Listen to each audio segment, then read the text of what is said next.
నమస్తే, నేను Vamshi. Welcome to I news. ఒక రాత్రి బీజింగ్ నగరాన్ని వణికించిన 375 బస్సు కథ. చలికాలపు చీకటి వేళ బస్సులో ఎక్కిన ముగ్గురు, వారికి కాళ్లు లేవని గుర్తించిన ముసలావిడ. చివరకు బస్సు 100 కిలోమీటర్ల దూరంలోని నీటి ట్యాంకులో కుళ్లిపోయిన శవాలుగా మారింది. బస్సులో పెట్రోల్ బదులు రక్తం. సీసీటీవీల్లో కనిపించని బస్సు. ఇది కల కాదు, నిజమే. ఇదంతా ఎవరి పన్నాగం? ఆ ముగ్గురు ఎవరు?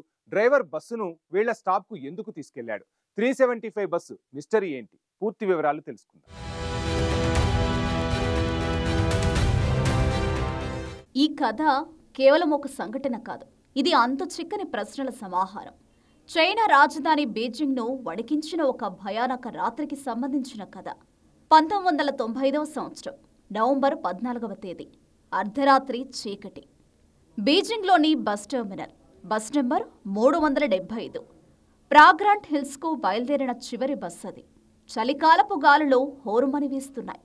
రోడ్లన్నీ నిర్మానుష్యంగా ఉన్నాయి. వినిపిస్తున్నదల్లా ఆ బస్సు ఇంజిన్ శబ్దం మాత్రమే.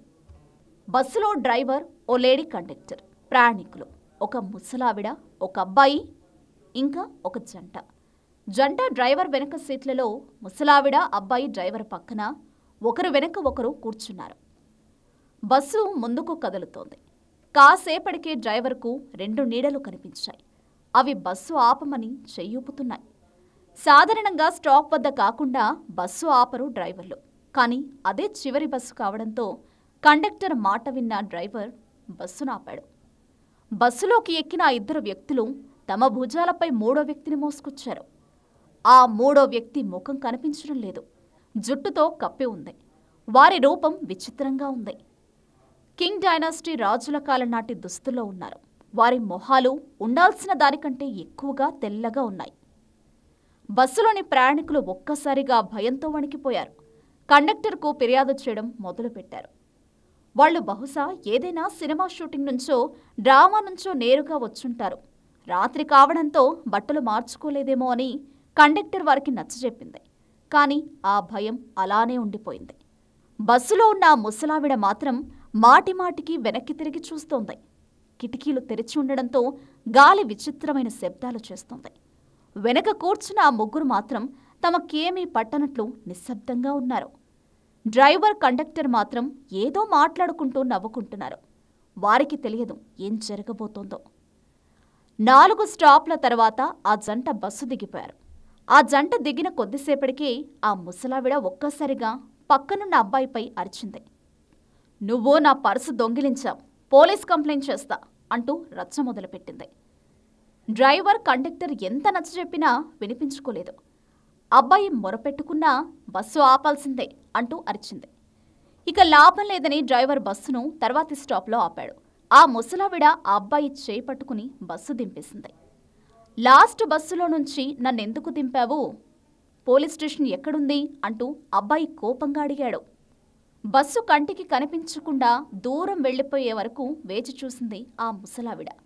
ఆ తర్వాత నెమ్మదిగా ఆ అబ్బాయితో ఇలా అంది, "అబ్బాయి, ఈరోజు నేను నిన్ను కాపాడాను" అని. అబ్బాయికి ఏమీ అర్థం కాలేదు.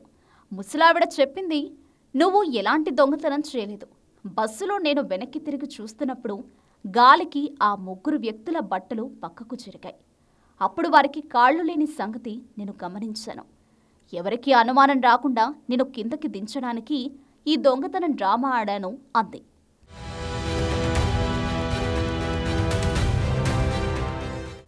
బస్సులో ఎక్కేటప్పుడు ఆ 3 నడుచుకుంటూ ఎక్కారు.